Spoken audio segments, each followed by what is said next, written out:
Só Tu tens a vida eterna, Espírito Santo de Deus. E nós reconhecemos, Pai, quem Tu és.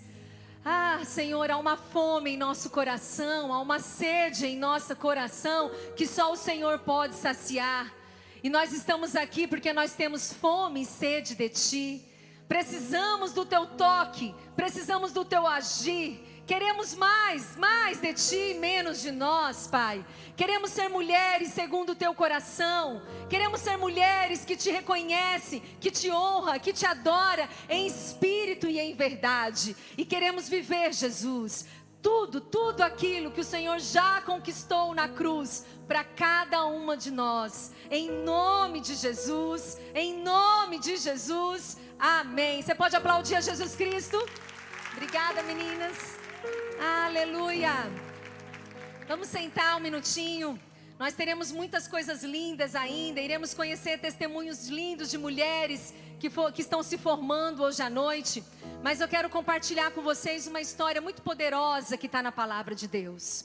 Uma história que eu e você conhecemos, mas talvez a gente perca alguns detalhes tão fundamentais dessa história. Eu quero te convidar a ler comigo em Marcos, no capítulo 5, dos versículos 24 até o 34, diz assim: Jesus foi com ele, uma grande multidão o seguia e o comprimia. E estava ali certa mulher que havia 12 anos vinha sofrendo de uma hemorragia. Ela padecera muito sob o cuidado de vários médicos e gastara tudo o que tinha, mas em vez de melhorar, piorava.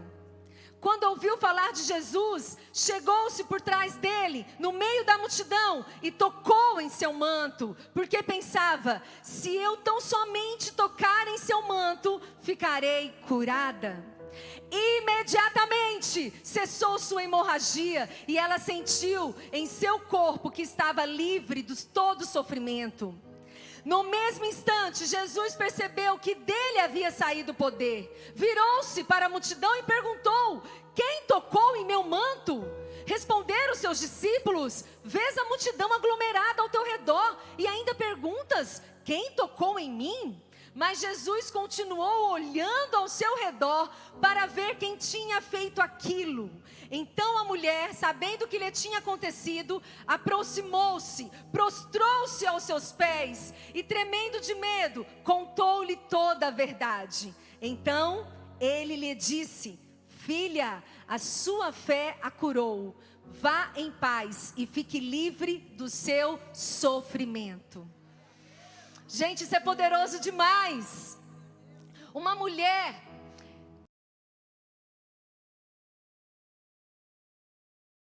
a Patrícia, a Diana, a Kelly, ela era mulher do fluxo de sangue.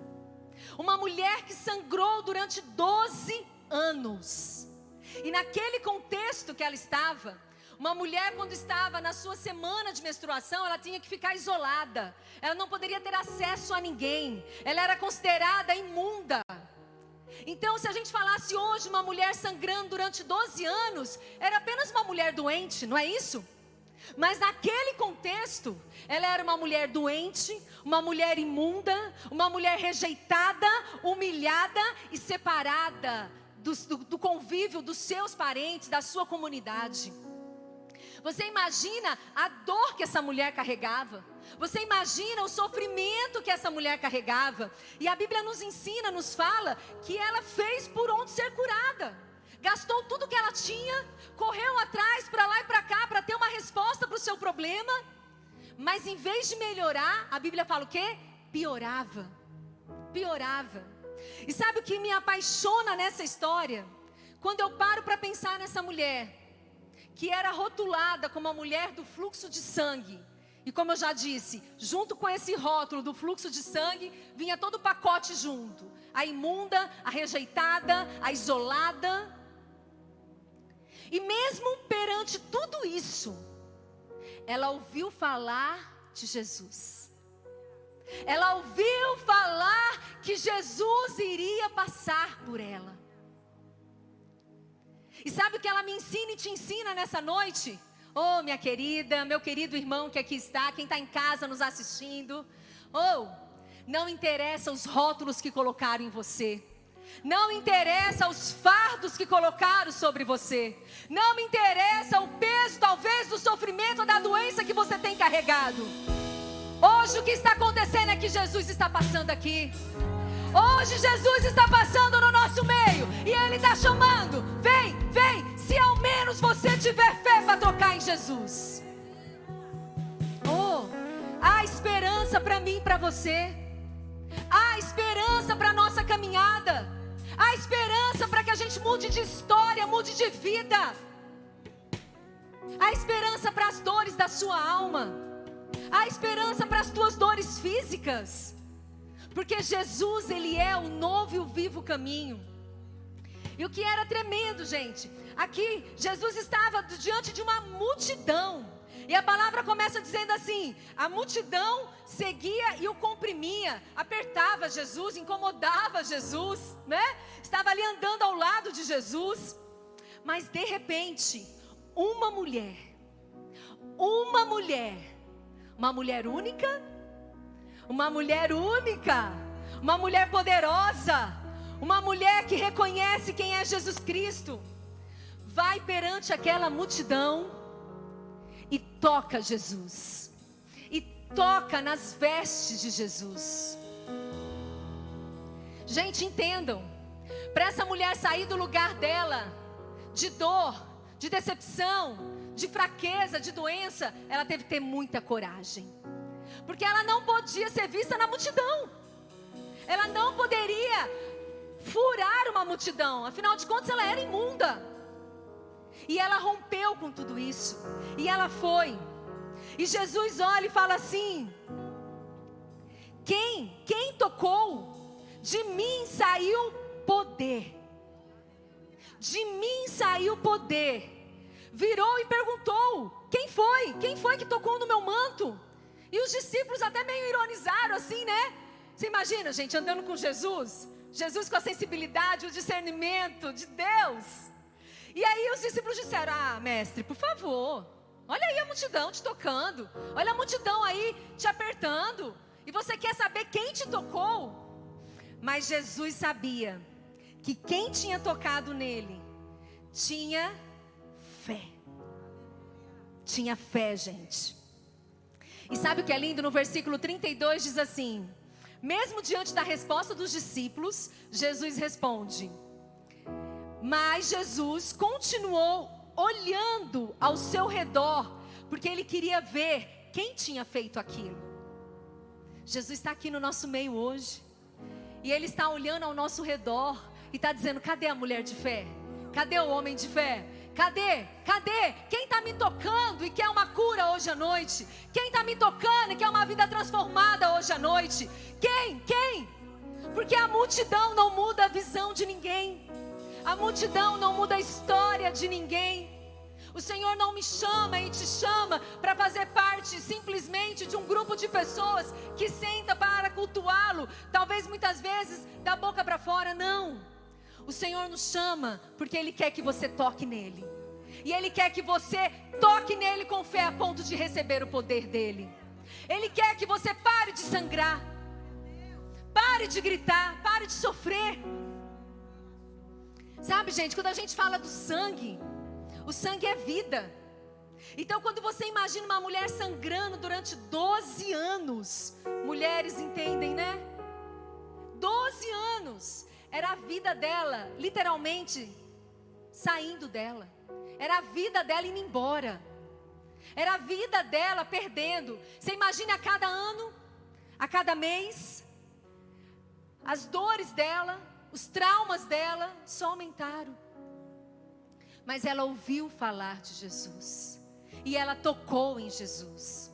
E sabe o que é lindo, gente? No final dessa história, Jesus olha para essa mulher e fala assim: filha, a sua fé a curou.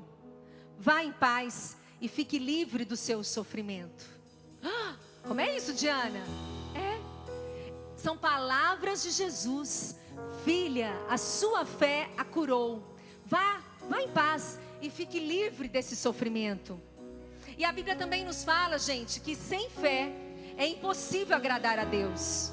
Então o tempo todo o Senhor me chama e te chama para que a gente desenvolva a nossa fé, que a gente trabalhe a nossa fé, para que a gente realmente alimente a nossa fé, porque sem fé é impossível agradar a Deus. E foi a fé dessa mulher de sair de um lugar de tanta dor, de tanto sofrimento, e ir atrás de Jesus e tocar só no manto de Jesus.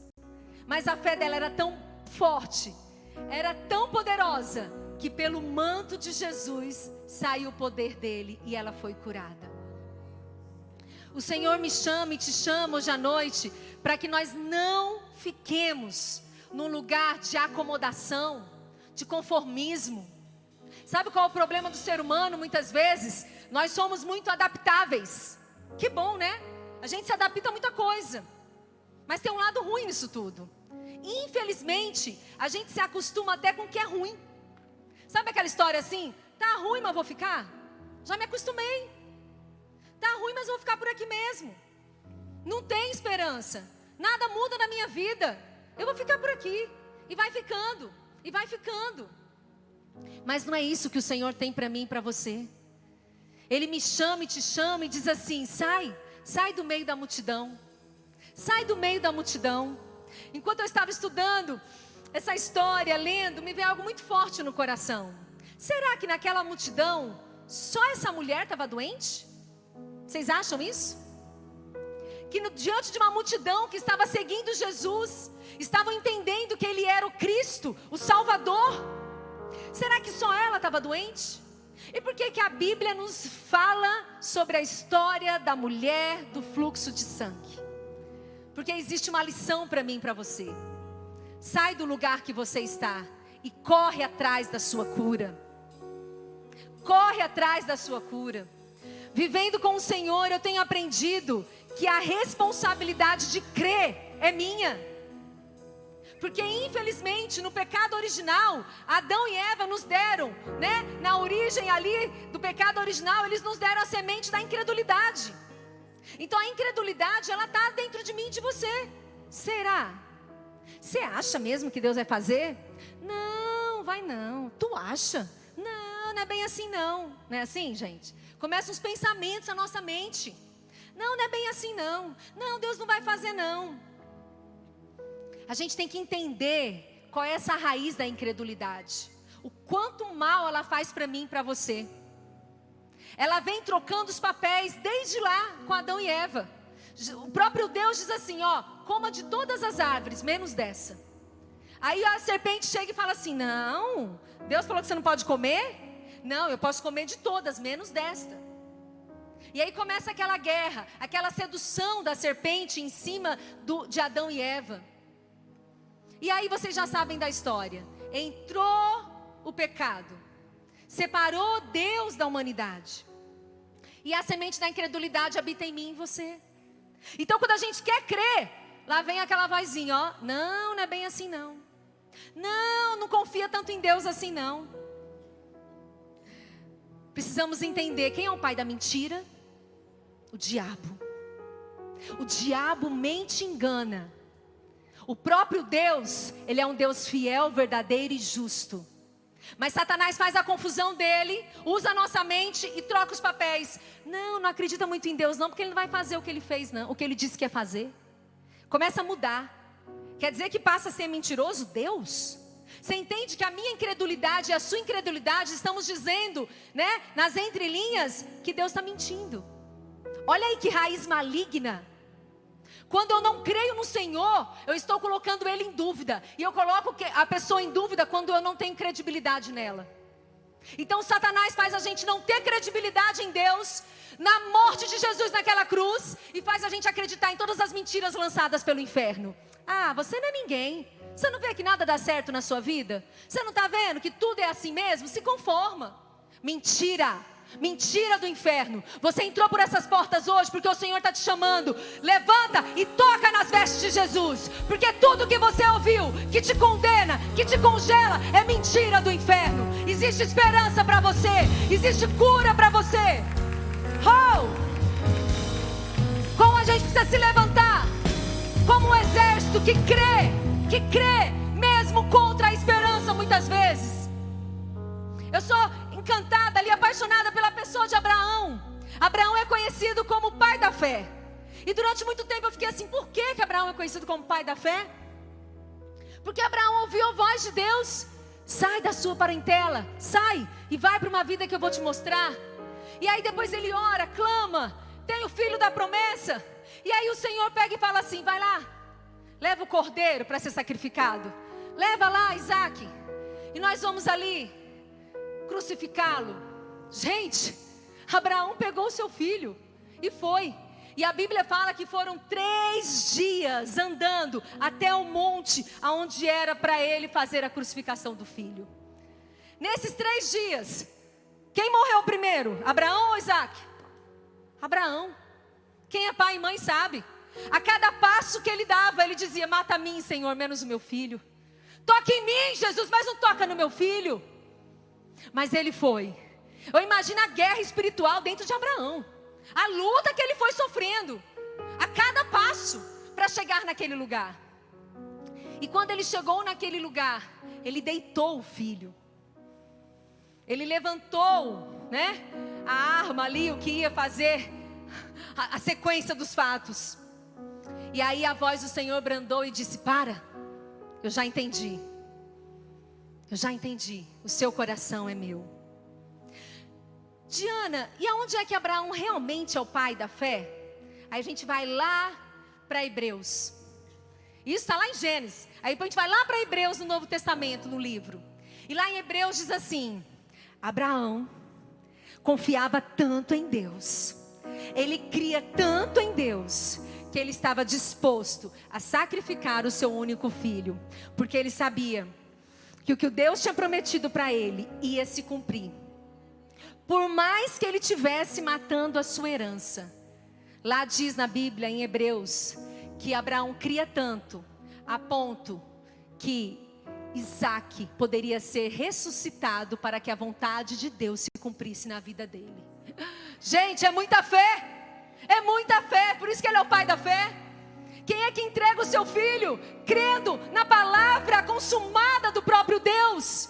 Ele cria tanto em Deus, cria tanto, porque ele sabia, se por acaso o ato fosse consumado naquele momento, Deus não mentiu para ele. Deus, ele era fiel, ele era poderoso, e se necessário for, Deus iria ressuscitar o filho, mas a promessa ia se cumprir. Oh amada, hoje é dia de promessa na sua vida. Hoje é dia de você crer no impossível. Oh, creia no impossível.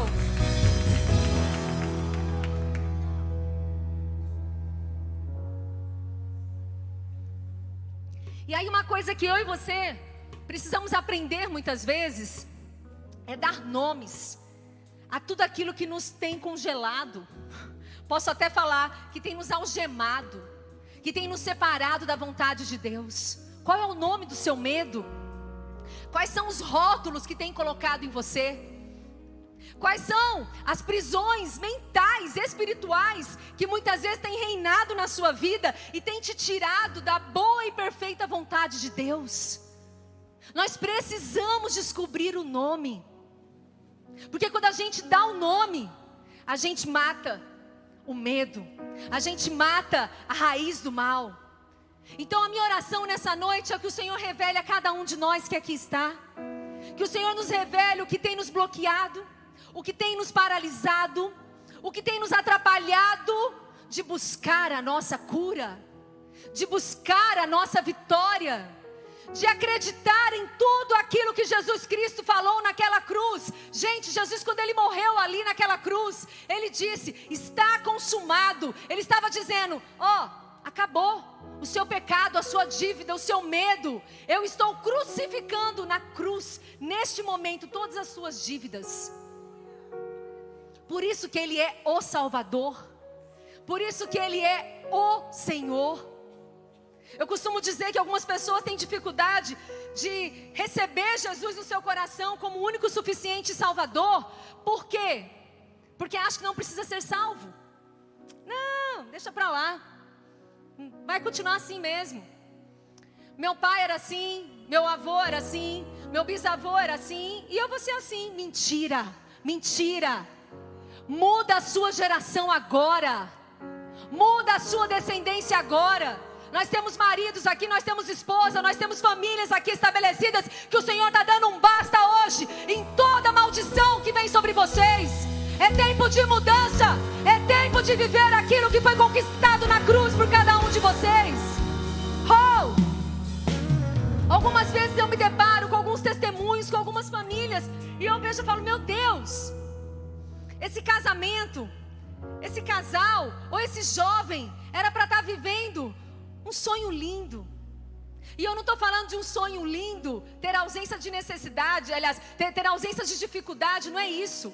Porque viver os sonhos de Deus implica também, nós temos os dias maus, temos as nossas dificuldades. Mas deixa eu dizer uma coisa, chorar nos braços do Abba é o melhor lugar. É muito melhor chorar diante do caminho do Senhor na nossa vida do que sorrir no mundo. Do que sorrir e achar que está feliz com as armadilhas desse mundo mau. Então o Senhor nos chama nessa noite. Levanta, acorda tu que dormes e vem tocar nas minhas vestes. Existe salvação, existe cura, existe libertação para mim e para você.